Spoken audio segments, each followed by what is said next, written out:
Join me for day 13 of learning how to throw ceramic bowls.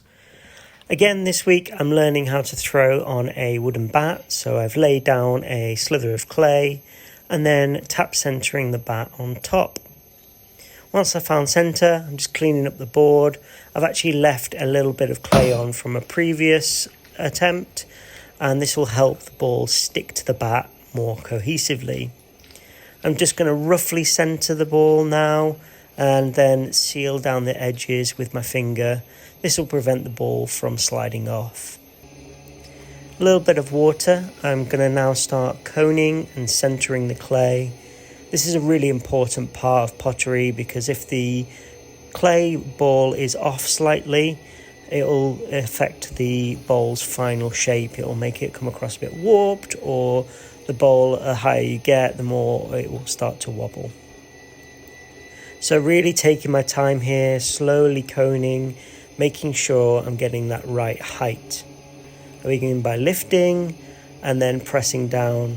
What I'm doing here with my hand is pushing the cone against the palm of my hand and leaning it forwards before pressing it down, so that rather than pushing it straight down, you're kind of pushing it diagonally down into the bat.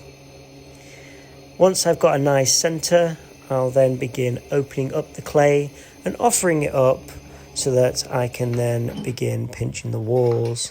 I'm just stopping the wheel here so that I can check the depth, and I'm looking for around 1 centimetre. Just tidying up now the walls a little bit. I noticed they were slightly wobbled, and I want to taper everything in so that when I come to pinch later, it'll really be much easier. I'm now trying to create a flat base and a vertical wall, and the sharper I can create this angle, the much better the pot will be in the finished product. Just wetting up the clay a bit more and again tapering in those walls, and that'll really come in quite useful later. Spending a bit of time just letting the clay run between my hands, and that'll help centre it. Now it's time to lift. So what I'm doing is I'm locking my hands together and I'm slowly pushing in the clay with my outside hand, and my inside hand is slightly higher and it's bracing the wall. It'll end up actually creating a S shape with the clay itself as I raise my hand up. My initial couple of throws, I'm always seeing that little bit of skirting come off when I lift it to the top, so that's something I know I have to work on. Once I've got the right height, I begin pushing the bowl out and creating more of that bowl shape. You can see here with every take that the bowl is getting wider and wider, but the base is remaining roughly the same diameter. Being really careful on the lip because that can make or break a piece. And now with the final pull, the bowl should be a nice bowl shape.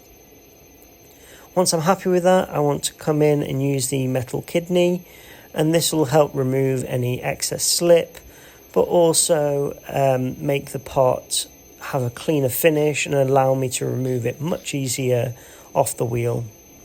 You can see just getting that final nice shape, really steep bowl, and then using the sponge to just tidy up that lip. Also taking this opportunity just to remove the excess slip from inside of the bowl, and this will really support with the drying out process that will come much later.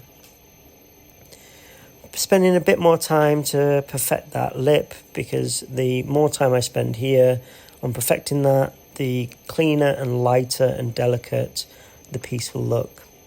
A lip can really make or break things here. Once I'm happy with that, I'm just going to tidy up the feet and remove a bit of that excess clay around the base. Before then, stopping the wheel and using a metal wire, running it underneath the pot, and this will help remove it from the wooden bat. I will be leaving it on to dry out on the bat, but it will come in useful later. Using my wooden tool, I pry the bat off the wheel itself, and here's the final piece. Hope you enjoyed the video. Make sure to like and subscribe.